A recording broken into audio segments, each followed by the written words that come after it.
I've craved the taste of you since that first night, Zara. She's backed against my desk. City lights glow through the floor-to-ceiling windows behind her. It's past midnight. The office is empty. Just us. Her breath catches. Those dark eyes widen. She knows exactly which night I'm talking about. 6 months. I've waited 6 months to have her exactly where she is right now. And I promise, I step closer, eliminating the last inch between us. I won't stop until you beg me to. Her lips part. I watch her chest rise and fall, fast, unsteady. Dominic! My name on her lips does something to me. Say it again. She swallows. We shouldn't. Say my name again. But to understand how we got here, to this moment, this office, this confession, I need to take you back. Back to the night I first saw her. 6 months ago. The Caldwell Gallery opening in Soho. I hate these things. Crowded rooms, pretentious art talk, expensive wine that all tastes the same. But my firm designed the renovation, so I had to show my face, shake hands, smile, leave. That was the plan. Then I saw her. She stood in front of a massive abstract piece, blues and gold swirling together like a storm meeting the sun. She wasn't like the other guests, wasn't performing, wasn't trying to impress anyone. She was actually looking at the art. Black cocktail dress, simple, elegant, natural hair and soft curls that caught the gallery lights. She tilted her head, studying the painting like it was telling her secrets. I moved closer. Couldn't help it. You hate it, I said. She didn't startle, didn't turn, just smiled slightly. What makes you think that? The way you're looking at it, like you're trying to find something to like. Now she turned, and when those dark eyes met mine, something in my chest shifted.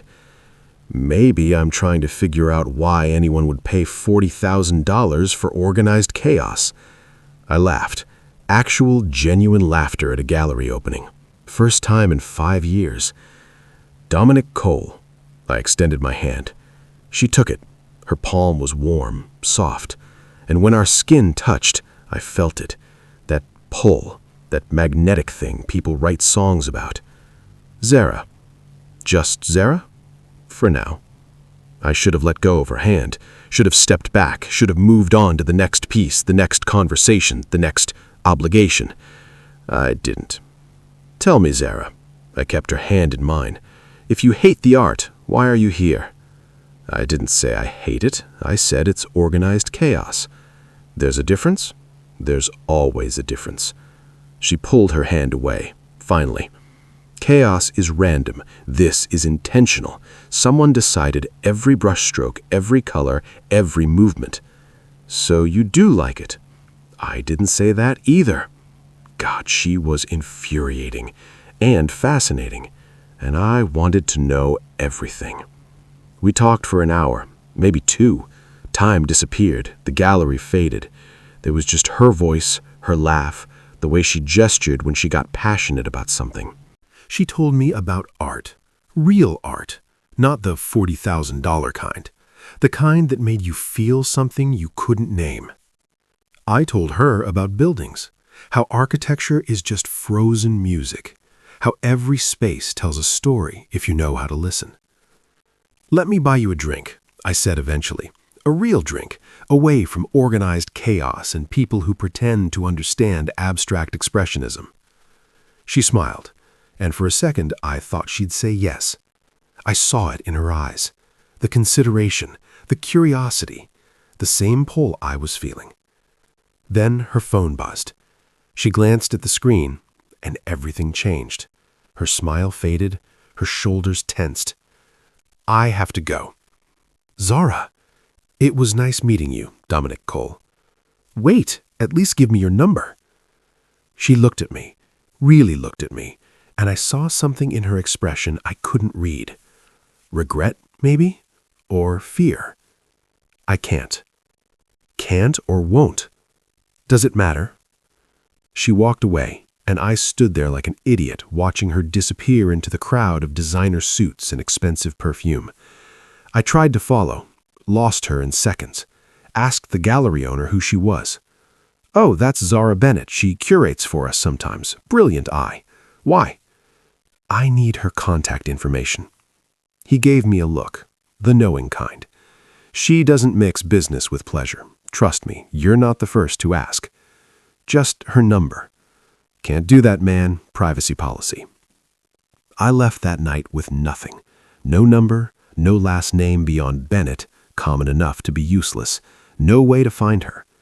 Just the memory of dark eyes and a smile that felt like a dare. I told myself to forget it. Forget her. One conversation at a gallery opening.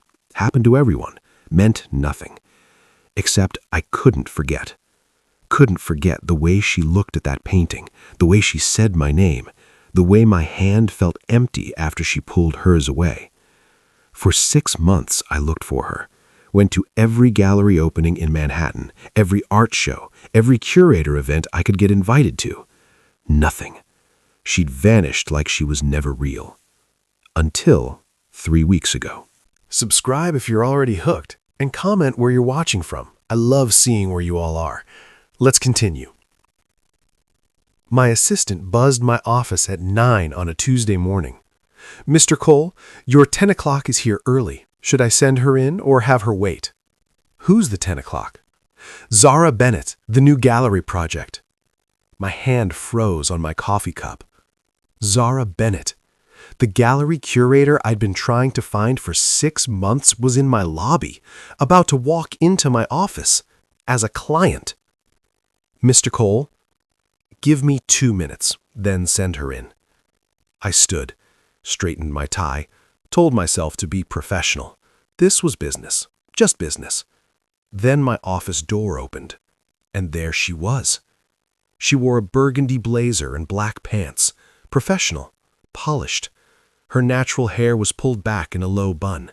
She carried a leather portfolio. She looked exactly the same, and completely different. Our eyes met. I waited for recognition, for surprise, for something that said she remembered me. Her expression didn't change.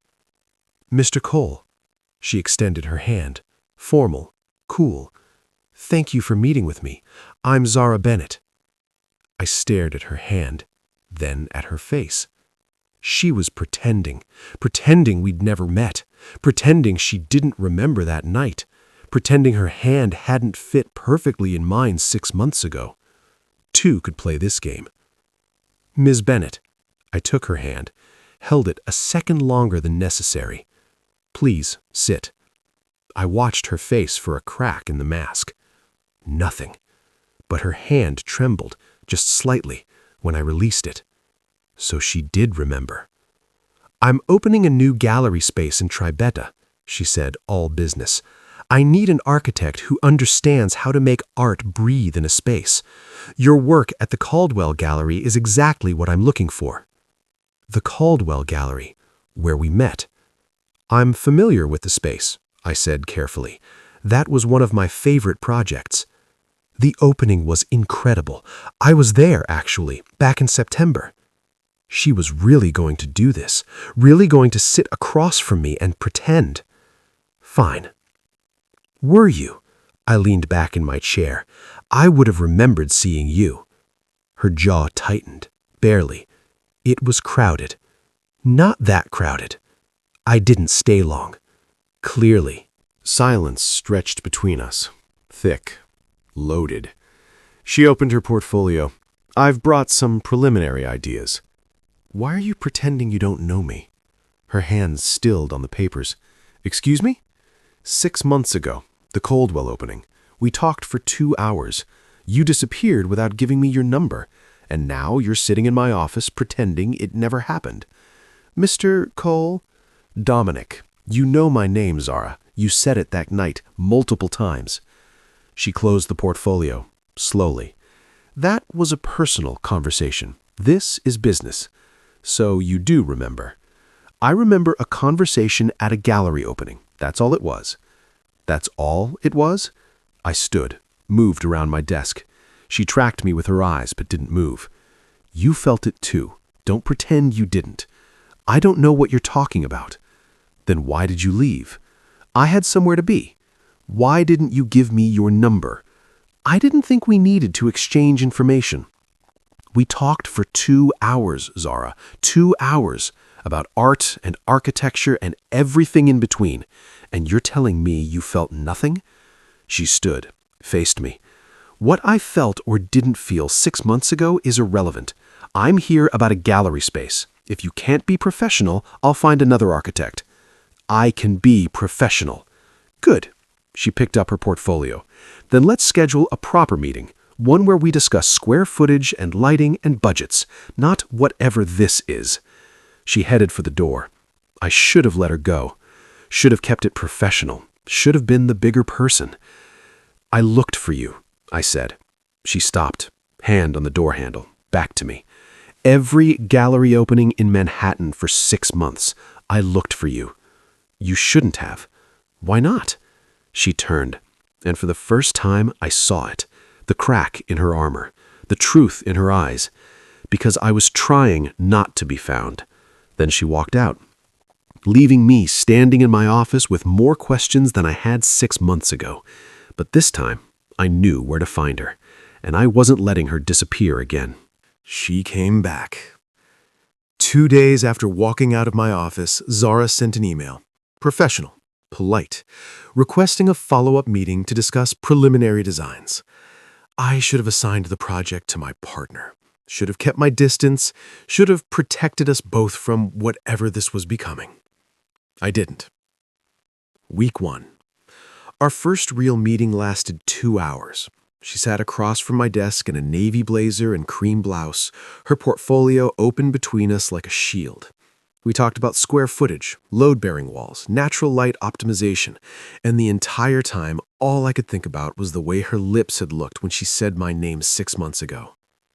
Mr. Cole, are you listening? I wasn't. The skylights, I said, recovering. Yes, I think we can incorporate 3 in the main space. She studied me, those dark eyes seeing too much. This isn't going to work if you can't focus. I'm focused. On the project. On you. Her pen stopped mid-note. That's not appropriate. Neither is pretending there's nothing between us. She closed her portfolio. There can't be anything between us. You're my architect. Then fire me. Hire someone else. I don't want someone else. The words hung in the air, loaded, dangerous. For the project, she added quickly, too quickly, but I heard what she didn't say. Week 2. She started coming to my office after hours. Easier to talk without interruptions, she claimed. Tuesday at 7, Thursday at 8, Friday at 9. Each time she stayed a little longer, sat a little closer, let her guard down in fractions. Thursday night, we were reviewing elevation drawings. She leaned over my desk to point at something. Her hair brushed my shoulder. She smelled like jasmine and something warmer, something that made it hard to breathe. Here, she said, pointing. Can we extend this wall? I couldn't focus on the wall. Couldn't focus on anything except how close she was, how if I turned my head slightly, my lips would be inches from her neck. Dominic? I turned. Our faces were too close. I could see the gold flecks in her dark eyes, could feel her breath. She didn't move back. Neither did I. For 5 seconds, maybe 10, we just looked at each other, the air between us thick with everything we weren't saying. Then her phone rang. She jerked back like she'd been burned, grabbed her things. I should go. Zara, I'll see you next week. She was gone before I could stop her. Week 3. By the 3rd week, the tension was unbearable. She'd touch my arm when making a point. I'd lean closer than necessary to show her something on the computer. Our hands would brush, reaching for the same document. Every meeting was foreplay, disguised as business. Monday, she showed up in a burgundy dress that should have been illegal. We reviewed material samples. Her fingers traced the edge of a marble swatch. All I could think about was those fingers on my skin. Wednesday, I rolled up my sleeves during our meeting, caught her staring at my forearms. When our eyes met, she looked away, but her cheeks flushed. Friday, we stayed until midnight, just talking. About everything except the gallery. About art and architecture and dreams and fears. She laughed. Really laughed. The sound filled my office like light. "I should go," she said eventually, but she didn't move. "You should. It's late. Very late. Dominic," she stood, gathered her things. "This can't happen." "What can't happen?" "Whatever you're thinking about right now." "How do you know what I'm thinking?" She looked at me, really looked at me, "Because I'm thinking it too." Then she left, and I sat in my empty office knowing I was either going to have her or lose my mind trying to stay professional. 3 weeks of torture. 3 weeks of wanting her so badly I couldn't think straight. Tonight was supposed to be just another meeting. It wasn't. She came to my office at 7 instead of 3. "I'm sorry," she said, slightly breathless. "My afternoon meeting ran late. I can reschedule if—" "You're here now." I closed the door behind her. "Let's get this done." The renderings were spread across my desk. She leaned over them, studying each one carefully. I stood beside her, close enough to smell her perfume, close enough to feel the heat radiating from her body. "This is perfect," she said, pointing to the main gallery space. "The natural light here, the way it flows—" "Zara. And the exhibition room, the way you've designed the movable walls—" "Zara." "What?" She finally looked up at me. We were too close.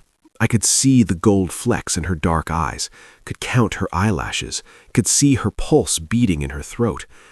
"Why did you really leave that night?" She straightened, stepped back. "Dominic, we've been over this." "No, we haven't. You said you had somewhere to be. That's not an answer." "It's the only answer you're getting." "Why are you so afraid of this?" "I'm not afraid of anything." "Then why do you flinch every time I get too close? Why do you leave the second our meetings end? Why are you pretending there's nothing between us?" "Because there isn't."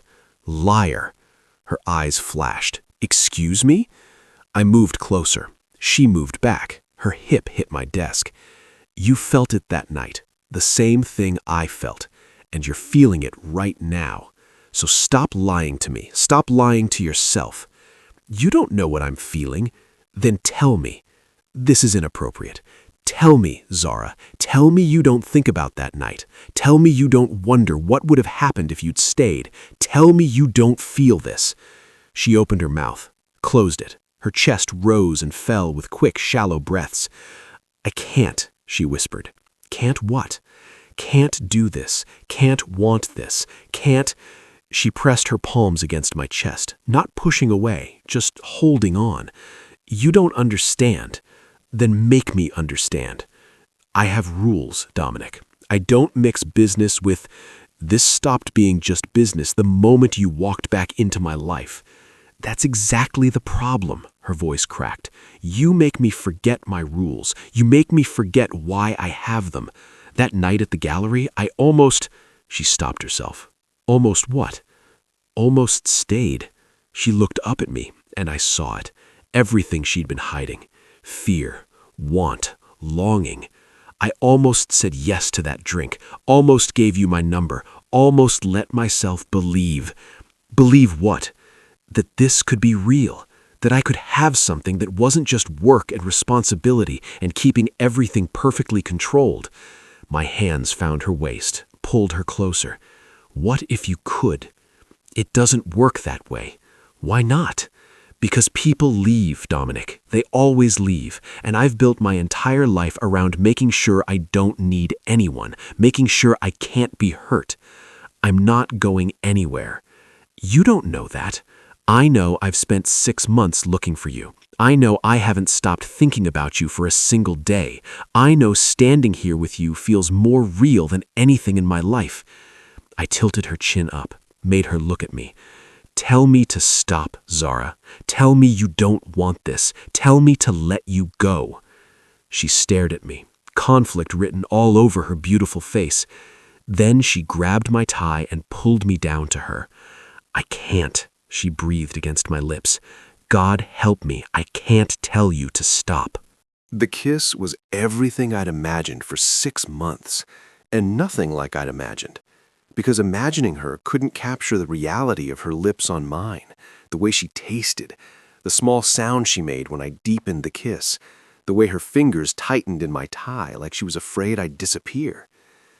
I backed her against my desk. Her hands left my tie, slid up to my hair. Mine gripped her hips, pulled her flush against me. "Dominic!" she gasped when I moved to her neck. "Say it again." "We can't!" "We are." I pulled back to look at her, flushed, breathless, beautiful. No more running, no more pretending. "This is insane. You're my architect. I'm your client. We have a contract." "To hell with the contract." "Dominic!" "I've craved the taste of you since that first night, Zara." I framed her face with both hands, made her look at me, really look at me. "And I promise I won't stop until you beg me to." Her breath hitched. "That's not fair." "Nothing about this is fair. You disappeared for 6 months, you walked back into my life and pretended you didn't know me. You made me want you all over again." I kissed her, soft, slow. "So no, it's not fair, but I'm done playing fair." She stared at me. Then she laughed. Actual laughter. "What? You're impossible." "I'm infuriating. We're a disaster waiting to happen." "Probably." I tucked a strand of hair behind her ear. "But I've wanted you for 6 months. I'm not walking away now." "What if I hurt you?" "What if you don't? What if this ruins everything? What if it doesn't?" I kissed her forehead, her cheek, the corner of her mouth. "What if it's exactly what we both need?" She closed her eyes. "I'm terrified." "Me too.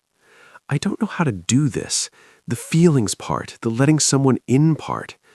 Then we'll figure it out together." "That simple?" "That simple." She opened her eyes. "The gallery project." "I'll have my partner take over. No conflict of interest, no complications." "You do that?" "Zara." I pulled her closer. "I looked for you for 6 months. I'm not losing you over a building." Something shifted in her expression, softened. "I tried to stay away." "I know. I knew if I came back, if I saw you again, I wouldn't be able to resist." "Good thing you came back then." She smiled, actually smiled. "You're very sure of yourself." "I'm sure of you, of us, of this." I kissed her again, deeper this time. "So stop fighting it. Stop running. Stay." "For how long?" "As long as you want." "What if I want forever?" My heart stopped, then started again, faster. "Then I guess I'd better make sure you never want to leave." She pulled me back down, kissed me like she'd been waiting 6 months to, like she was done running, done pretending, done being afraid. When we finally broke apart, she was smiling, the real smile, the one from the gallery that night. "I'm still scared," she whispered. "I've got you." I pressed my forehead against hers. "For as long as you'll let me, I've got you." "That's a dangerous promise, Dominic Cole." "Good thing I've never played it safe." She laughed again, and this time I knew. She wasn't disappearing. Not tonight, not ever. Some people you meet and forget. Others you meet and spend 6 months trying to find. And then there are the ones, the rare ones, you meet and know instantly that everything just changed. Zara was that one for me. The organized chaos in a room full of art. The answer to a question I didn't know I was asking. The woman I'd been waiting for without knowing I was waiting. And now that I had her, I was never letting go. Did this story hit different? Drop a heart below and subscribe for more emotional love stories like this. Comment where you're watching from. I love seeing my global family. New story coming soon.